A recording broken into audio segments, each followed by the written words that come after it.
رب اشرح لي صدري ويسر لي أمري واحلل عقدة من لساني يفقهوا قولي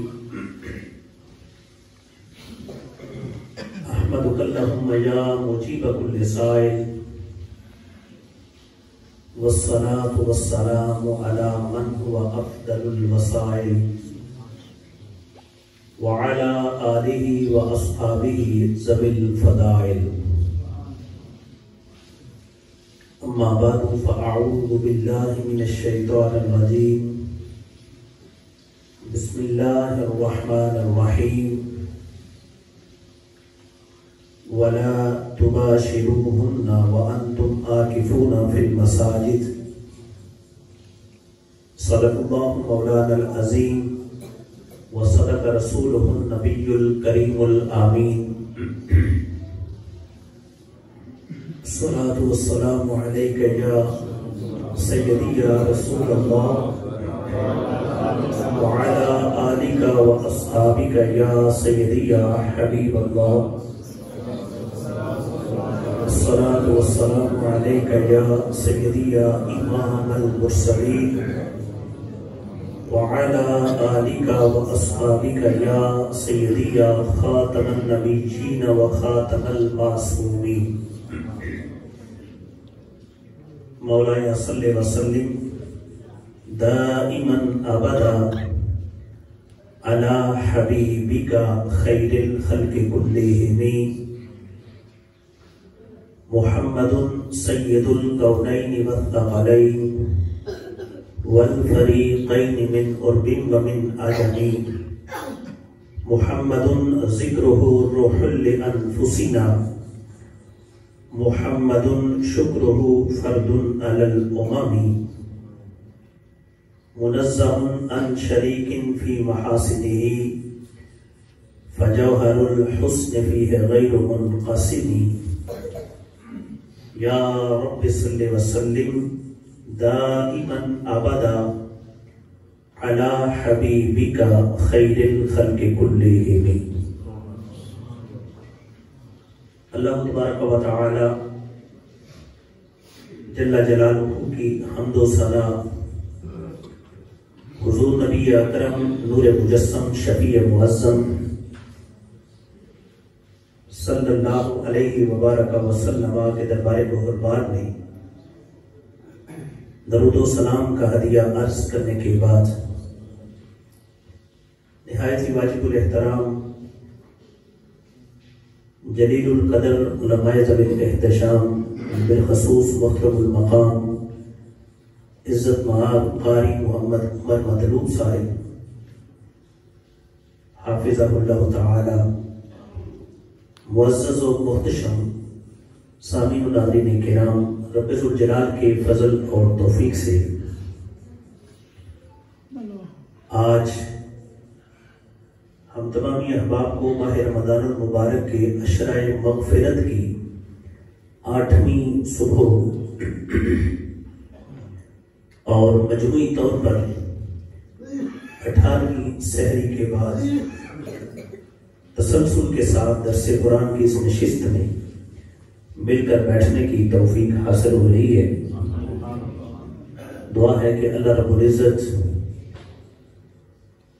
مسجد حاضہ کی انتظامیہ کی ان کوششوں کو اپنی بارگاہ میں قبول فرمائے۔ آج کی ہماری اس نشست کا جو عنوان ہے وہ ہے کہ اعتکاف یاد الہی کا ایک ذریعہ ہے، کیونکہ ایک دن باقی ہے بیچ میں اور اس سے اگلے دن پھر اعتکاف کا سلسلہ شروع ہو جائے گا۔ اعتکاف اللہ تبارک و تعالی جل وعلا نے اس امت کو ایک تحفہ عطا فرمایا۔ پہلی امم کے اندر بھی اعتکاف کی کچھ نہ کچھ صورتیں موجود تھی،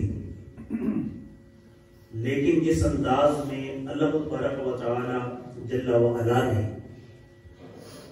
اس امت کو اعتکاف کی دولت سے مالا مال کیا، یقیناً یہ اس امت کا ایک امتیازی پہلو ہے اور اس کی ایک امتیازی شان ہے۔ قرآن مجید فرقان حمید میں اللہ تبارک و تعالی نے کئی ایک مقامات پر اعتکاف کے حوالہ سے ذکر کیا، جیسا کہ قرآن مجید کے ایک مقام پر اللہ تعالیٰ نے ارشاد فرمایا کہ ہم نے ابراہیم علیہ السلام اور اسماعیل علیہ السلام سے اس بات کا وعدہ لیا ان طہر بیتی للطائفین والعاکفین والرکع السجود، کہ ہم نے ان سے وعدہ لیا اس چیز کا کہ بیت اللہ شریف کو یہ ستھرا رکھیں۔ کس کے لیے؟ پہلے نمبر پر طواف کرنے والوں کے لیے، اور دوسرے نمبر پر اعتکاف کرنے والوں کے لیے، اور تیسرے نمبر پر رکوع و سجود کرنے والوں کے لیے۔ بیت اللہ شریف کو یہ ستھرا رکھیں۔ پھر اعتکاف کے دیگر بہت سارے مراحل جو ہیں جن کو ذکر کیا گیا۔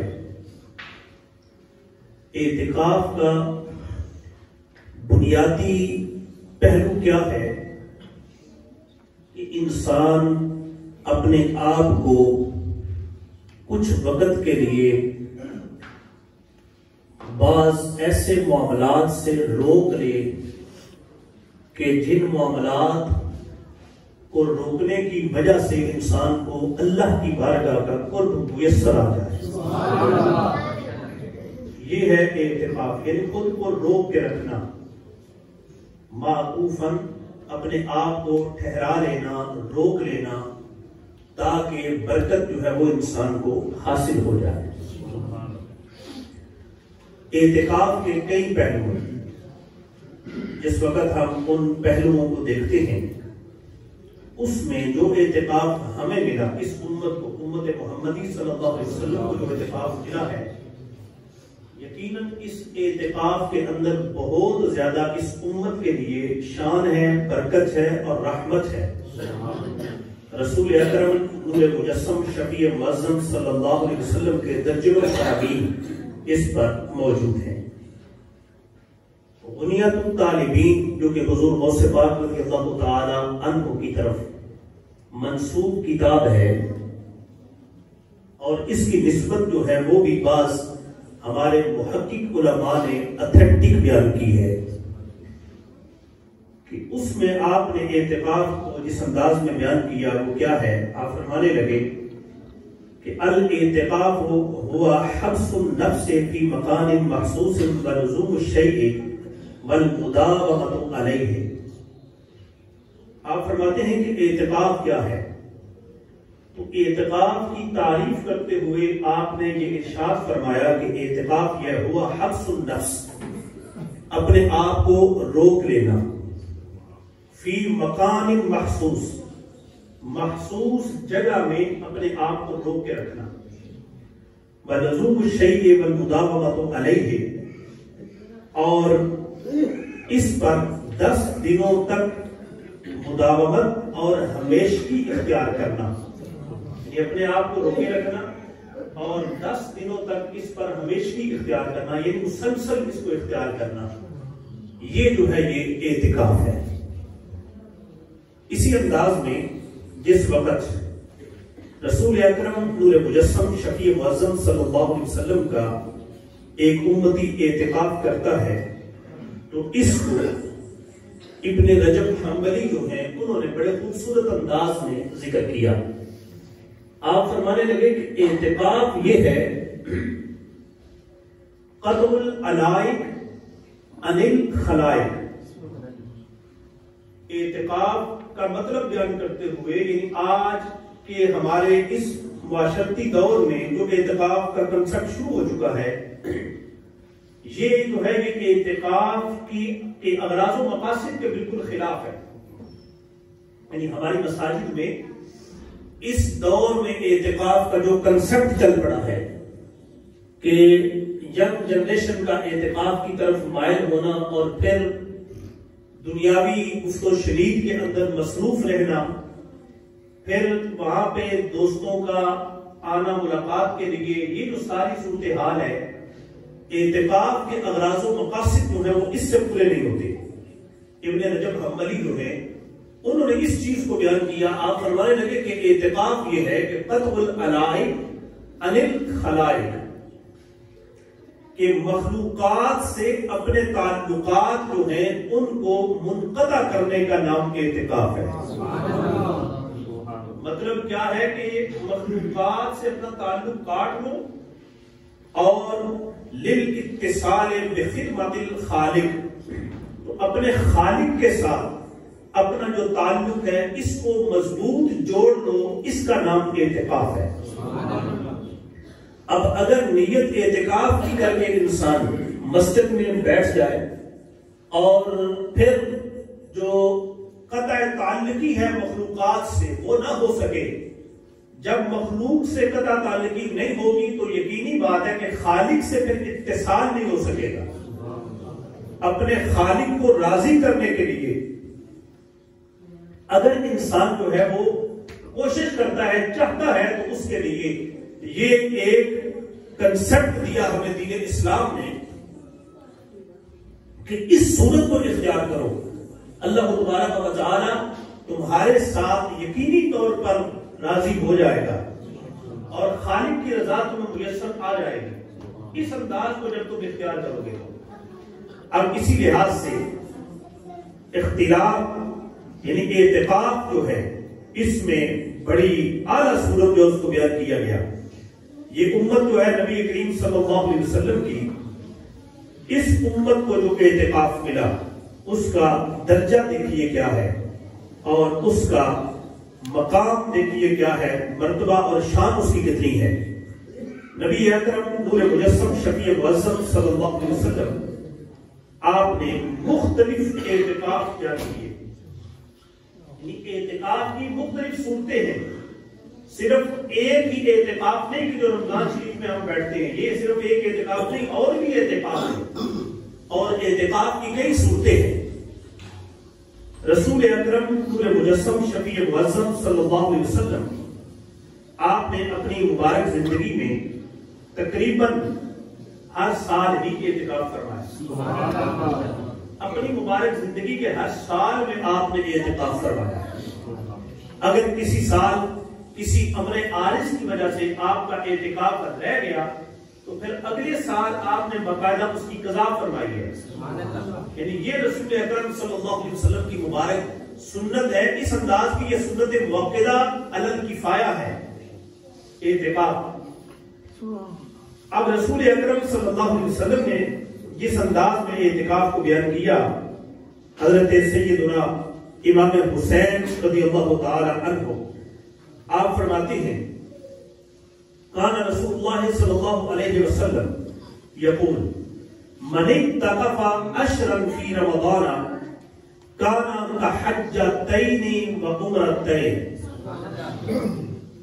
رمضان شریف کے اس آخری عشرہ میں، یعنی یہ جو رمضان شریف کا آخری 10 دن ہے، ان کا جو اعتکاف ہے کہ 20ویں روزے کے سورج غروب ہونے سے پہلے مسجد میں بیٹھ جانا، یعنی سورج غروب کرنے کے بعد اگر کوئی بیٹھے گا تو وہ سنت اعتکاف نہیں ہے۔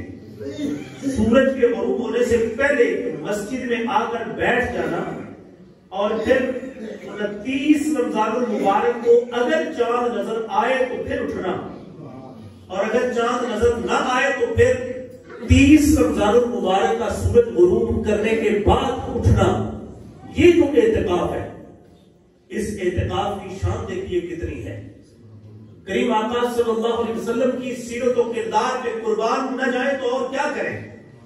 نبی علیہ السلام کی جو اپنی اس امت پر شفقتیں ہیں، جو پیار ہے، جو محبت ہے، اگر اس پہ صدقے نہ جائیں تو اور بندہ کیا کر سکتا ہے۔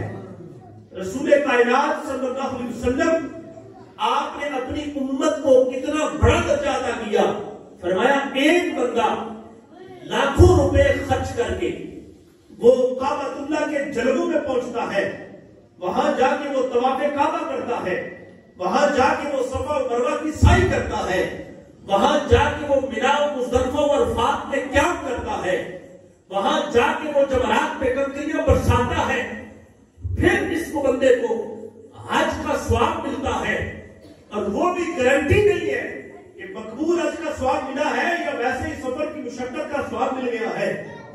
رسول اکرم نور مجسم صلی اللہ علیہ وسلم آپ نے اپنی اس امت پہ یہ کرم کیا ہے، فرمایا جس کے پاس روپیہ پیسہ نہیں ہے، جو صاحب استعداد نہیں ہے، میرا وہ امتی بھی کبھی پریشان نہ ہو، اس لیے کہ میں نے اپنے اس غلام کے لیے بھی ایسے عمل چھوڑے ہیں، اگر یہ اس دنیا میں ان پہ عمل کر جائے گا تو رب ذوالجلال اسے گھر بیٹھے بیٹھے وہ ثواب عطا فرما دے گا۔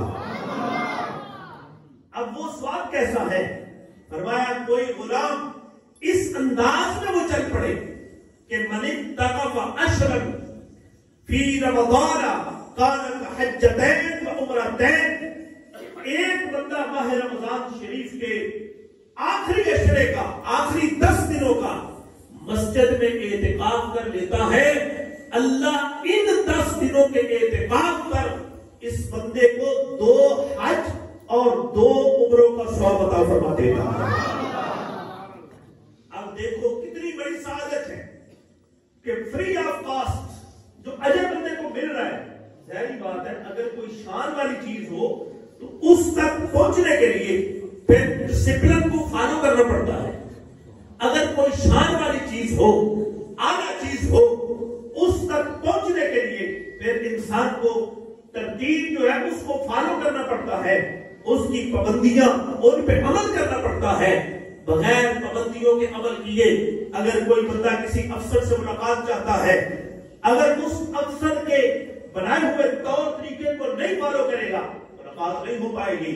میرے بھائیوں یہ تو دنیا کے ایک چھوٹے سے مکان میں بیٹھنے والا افسر ہے جس کی ملاقات کے لیے پہلے شناختی کارڈ جمع کرواؤ، جس کی ملاقات کے لیے پہلے اپوائنٹمنٹ کرواؤ، جس کی ملاقات کے لیے اس کا انتظار کرو اور اس کے ڈسپلن کو فالو کرو، پھر جا کے ملاقات ہوگی۔ کیوں ایسا کیوں ہوا؟ اس لیے کہ اللہ نے اس بندے کو شان دی ہے، اس بندے کو اللہ نے اتھارٹی دی ہے، اس وجہ سے اس کے قانون ماننے پڑے، مان کے اس تک پہنچنا پڑا۔ میرے بھائیوں یہ دنیا کا افسر اگر اس کو تھوڑی سی اتھارٹی ملے تو اس کو ملاقات کے لیے قاعدے قانون کے مطابق جانا پڑتا ہے، تو وہ خالق، وہ مالک جو کل کائنات کا خالق ہے، جو کل کائنات کا مالک ہے، اس مالک کی بارگاہ میں اگر انسان کوئی ملاقات کا شوق رکھے، اس خالق سے اگر کوئی انسان اپنا تعلق استوار کرنا چاہے تو سوچو تو صحیح، کیا اس خالق کی بارگاہ میں جانے کے لیے کوئی قاعدہ قانون نہیں ہوگا؟ کیا کوئی ڈسپلن نہیں ہوگا؟ پتہ یہ چلا کہ اگر اعتکاف کرنے پر اتنا اجر بندے کو ملتا ہے تو اس اجر کو پانے کے لیے کچھ قاعدے قوانین جو ہیں ان کو بھی ماننا پڑتا ہے۔ ان کو مان کے چلیں گے تو یہ سارا اجر بندے کو میسر آ جائے گا، اور اگر قاعدے اور قوانین جو ہیں ان کو فالو نہیں کریں گے تو پھر محض مسجد میں بیٹھ کے اٹھ جانے سے اور کچھ بھی حاصل نہیں ہو پائے گا۔ اس لحاظ سے رسول اکرم صلی اللہ علیہ وسلم آپ نے فرمایا جو بندہ مسجد میں اعتکاف کرتا ہے تو اللہ اسے 2 حج اور 2 عمروں کا ثواب عطا فرماتا ہے۔ یہ اس اعتکاف پر ہے جو 10 دن کا سنت اعتکاف ہے، کہ اگر پورے محلے میں سے ایک بندہ بھی کر جائے تو پورے محلے پر سے وبال کٹ جاتا ہے، اور اگر کوئی ایک بھی نہ کرے تو اس سنت مؤکدہ کا جو وبال ہے اس کو ترک کرنے کا وہ سارے محلے والوں پر پھر نازل ہوتا ہے۔ اعتکاف انسان کو کرنا چاہیے، اس میں بڑی برکت ہے اور اس میں بڑی لذت ہے۔ اگر ہم یہ سوچ رہے ہیں کہ اب ہماری مصروفیات کتنی ہیں، ہمیں اتنا وقت نہیں مل رہا، یا ہماری کوئی ملازمت ایسی ہے، ہمارا کاروبار ایسا ہے کہ جس میں سے ہمیں 10 دن کی چھٹی نہیں مل رہی، اب ہم اس اجر سے محروم رہیں گے ساری زندگی، یہ اجر ہم کیسے پائیں؟ تو نبی اکرم صلی اللہ علیہ وسلم نے اپنی امت پر کمال کی شفقت فرمائی ہے۔ آقا دو جہاں صلی اللہ علیہ وسلم آپ ارشاد فرمانے لگے، اس کو بھی حضرت امام علی مقام امام حسین رضی اللہ تعالی عنہ آپ نے روایت کیا۔ آپ فرماتے ہیں من اعتکف ما بین المغرب والعشاء، صرف اتنا سا اعتکاف ہے، مغرب کی نماز مسجد میں پڑھی، اب اعتکاف کی نیت کر کے مسجد میں بیٹھ گیا، عشاء کی نماز مسجد میں پڑھی، اس کے گھر چلا گیا، اتنا سا اعتکاف کیا بندے نے، نیت کر لی اعتکاف کی، فی مسجد جماعہ، ایسی مسجد میں کہ جس میں جماعت کے ساتھ نماز ہوتی ہو، لم یتکلم الا بصلاۃ وقرآن۔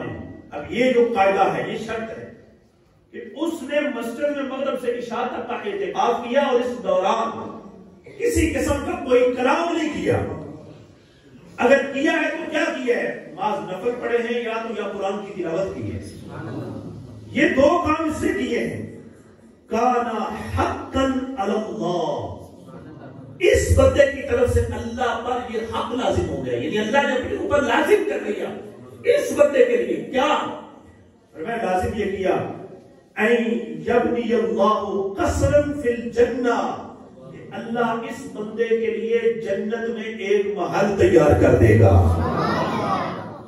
اب دیکھو یہ تو روزانہ بندہ کر سکتا ہے، یعنی مغرب کی نماز مسجد میں پڑھی جماعت کے ساتھ۔ عمومی طور پر مساجد کے اندر مغرب کی نماز کے بعد ائمہ مساجد جو ہے وہ نازلہ قرآن پاک کی کلاسیں لیتے ہیں۔ ہم بڑے ہو گئے تو کیا ہے؟ اگر قرآن نہیں پڑھا ہوا، ہم بڑے ہو گئے تو کیا ہے؟ آج بھی تو قرآن پورا ہے، آج بھی تو قرآن پڑھ سکتے ہیں۔ مسجد میں بیٹھ جائیں، مسجد میں قیام کریں، مسجد میں نفل پڑھیں، قرآن کی تلاوت کریں، قرآن پڑھنا سیکھیں، ساتھ میں نیت اعتکاف کی کر لیں، ہر روز کریں تو سوچیں کل قیامت کے دن اللہ کتنے محل جنت میں عطا فرما دے گا۔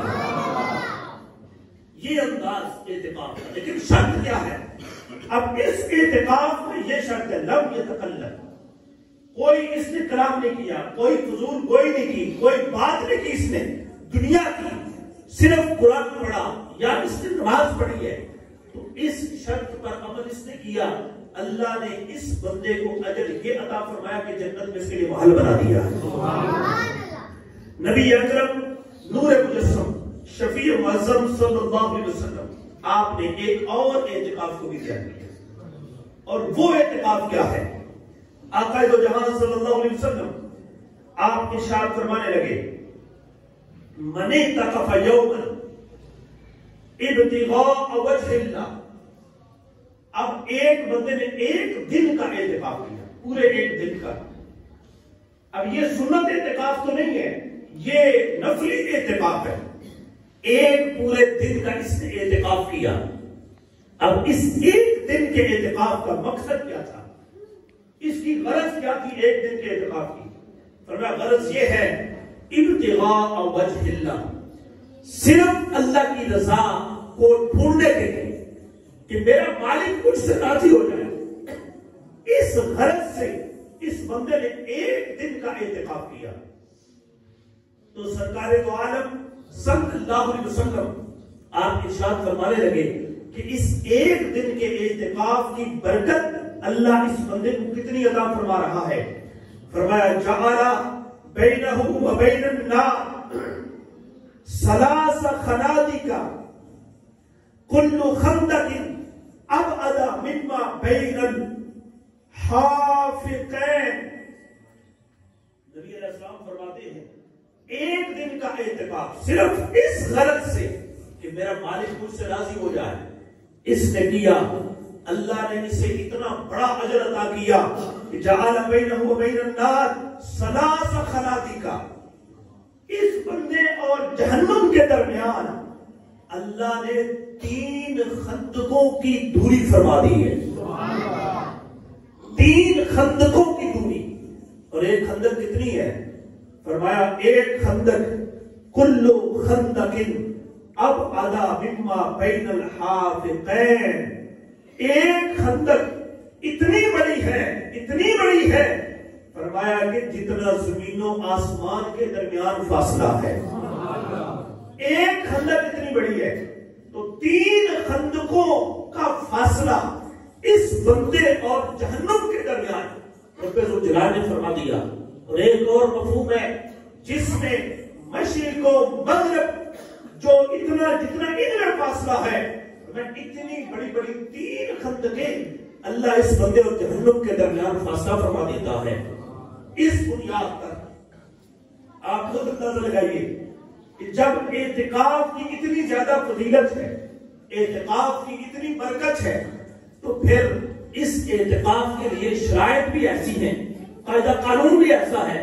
ہاں، مساجد کے اندر اعتکاف ضروری ہے، اور بالخصوص جو مرد حضرات ہیں ان کا اعتکاف مسجد سے باہر نہیں ہو سکتا. مردوں کا اعتکاف مسجد میں ہی جائز ہے، مسجد کے علاوہ مرد کا کوئی اعتکاف نہیں ہے. اور عورت کا اعتکاف گھر کے اندر ہے. گھر سے باہر اگر وہ محلے کی مسجد میں جا کے اعتکاف کرے تو اس کے لیے اس میں کوئی اجر و ثواب نہیں ہے، کوئی اس میں اس کے لیے نیکی نہیں ہے. اب مسجد میں جس وقت بندہ اعتکاف کے لیے آ کے بیٹھا تو اس کو پھر ان قاعدے اور قوانین پر عمل کرنا ضروری ہے. اعتکاف کے لیے حجرہ لگانا، یعنی چادروں سے جو خیمے بنائے جاتے ہیں، یہ سنت ہے.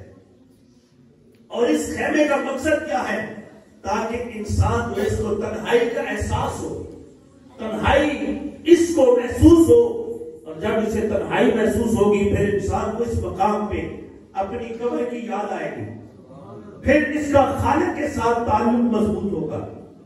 یہ مقصد ہے خیمہ لگانے کا.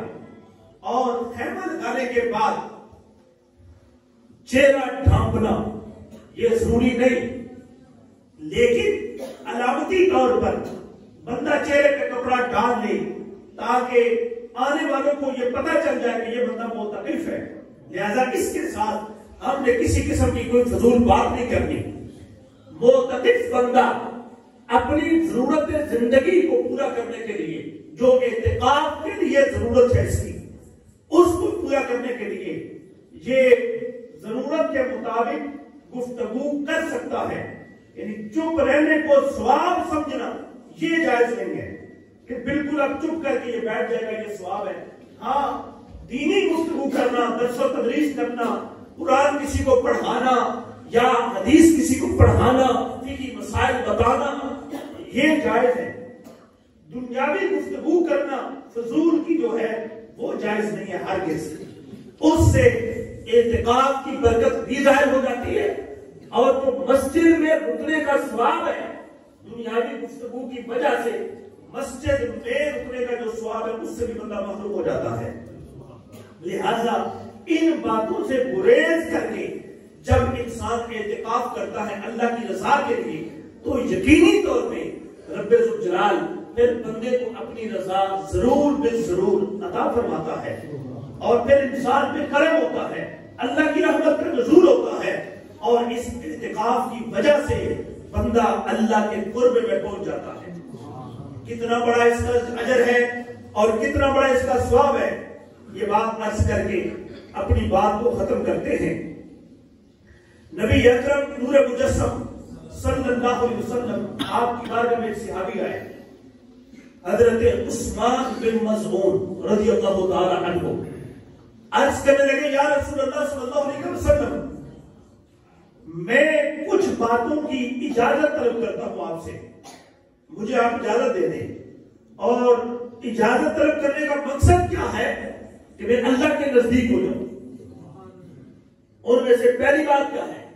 یا رسول اللہ، پہلی بات میری یہ ہے کہ میں شادی نہیں کرنا چاہتا، اور جو خواہش ہے شادی کی طرف انسان کو مائل کرنے والی اس کو میں ختم کرنا چاہتا ہوں، اختصار چاہتا ہوں، آپ مجھے اس کی اجازت دے دیں. تو رسول اکرم نور مجسم شفیع معظم صلی اللہ علیہ وسلم نے اجازت نہیں عطا فرمائی. آپ نے فرمایا، خیرکم من لم یترک الدنیا لآخرتہ والآخرۃ لدنیاہ. فرمایا میرے صحابہ، تم میں سے بہترین آدمی وہ ہے جو اپنی دنیا کے حصول کے لیے اپنی آخرت کو نہ بھول جائے، اور جو اپنی آخرت کا حصول کے لیے اپنی معاشرتی زندگی کو نہ بھول جائے، یعنی بالکل تلے تنہا ہو جانا اور معاشرتی زندگی کو کاٹ دینا، یہ اس کی اجازت ہمارا دین نہیں دیتا۔ میں بھی گھر میں رہ رہا ہوں، بیوی بچوں میں رہ رہا ہوں، اور بیوی بچوں میں رہ کر میں دین کی تبلیغ کا فریضہ بھی سر انجام دے رہا ہوں۔ میری اس زندگی کو دیکھو اور اس کے مطابق تم اپنی زندگیوں کو ڈھالو، اس میں تمہارے لیے برکت ہے، اس میں تمہارے لیے اجر ہے۔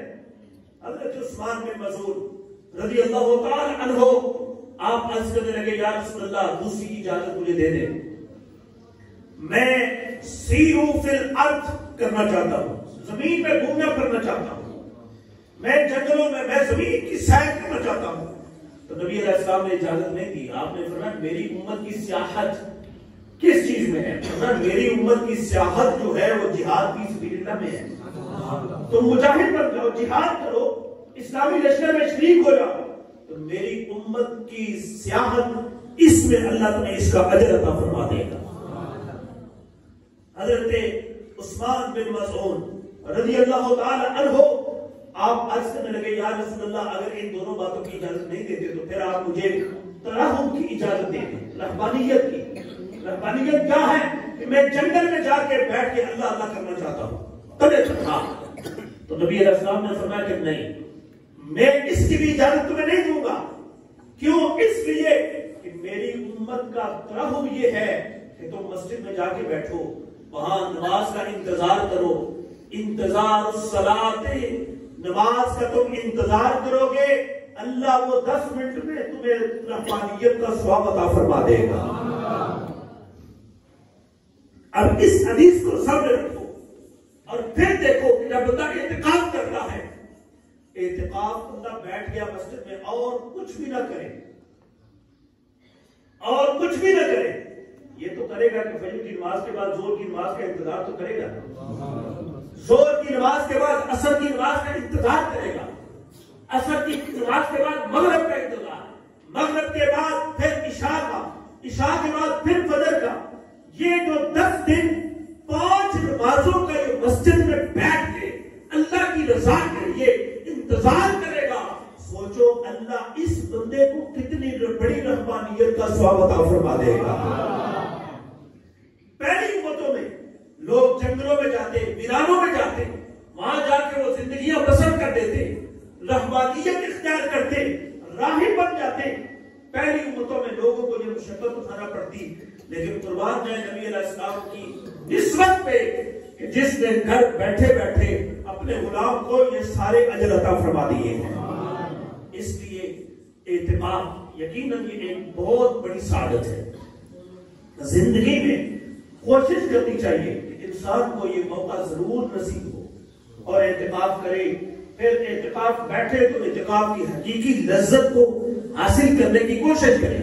اللہ تبارک و تعالی ضرور یہ لذت عطا فرمائے گا۔ اللہ تعالی ہم سب کو سن سنا کے سمجھنے کی اور اس پر عمل کرنے کی توفیق عطا فرمائے۔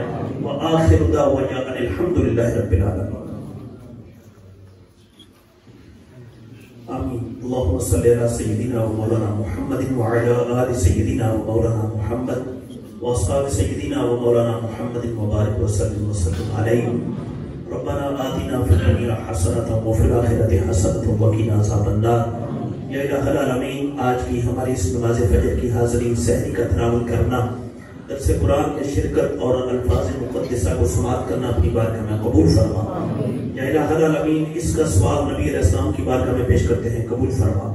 آپ کے توسل سے آپ کی جمی امت میں سے جتنے بھی لوگ دنیا فانی کو چھوڑ چکے سب کی ارواح کو وصال کرتے ہیں، قبول فرما۔ بالخصوص مولا کریم آقا صلی اللہ علیہ وسلم کے عظیم مرتبہ کے دوفیل جتنے بھی احباب حالت روزہ سے ہیں، سب کو صحت و عافیت کے ساتھ اپنے روزوں کو پایہ تکمیل تک پہنچانے کی توفیق عطا فرما۔ جو لوگ اپنی بیماریوں کی وجہ سے روزہ نہیں رکھ سکتے، یا اللہ انہیں شفاء کاملہ عطا فرما۔ جو جان بوجھ کر روزوں کو چھوڑتے ہیں، یا اللہ ان کو ہدایت عطا فرما۔ اس عشرہ مغفرت میں یا اللہ ہم سب کی کامل بخشش فرما۔ مولا کریم ہم سب کی کامل مغفرت فرما، اور آئندہ زندگی میں نیکی کی رغبت اور نیکی کا شوق ہمیں نصیب فرما۔ یا الہ العالمین، ہم سب کی دعاؤں کو ہمارے حق میں قبول فرما۔ اس مسجد کے امام صاحب قاری محمد عمر مطلوب صاحب، مولا کریم ان کے علم میں، عمل میں، عمر میں، صحت میں، سوز و گداز میں، دین کی تبلیغ کی سرگرمیوں میں مزید عروج عطا فرما، انہیں برکتیں عطا فرما۔ ان کے ساتھ جتنے بھی دوست احباب مسجد کی انتظامیہ کی صورت میں یا اہل محلہ کی صورت میں تعاون کرنے والے ہیں، مولا کریم سب کو برکتیں عطا فرما، سب کو دین دنیا کی بلائیاں عطا فرما۔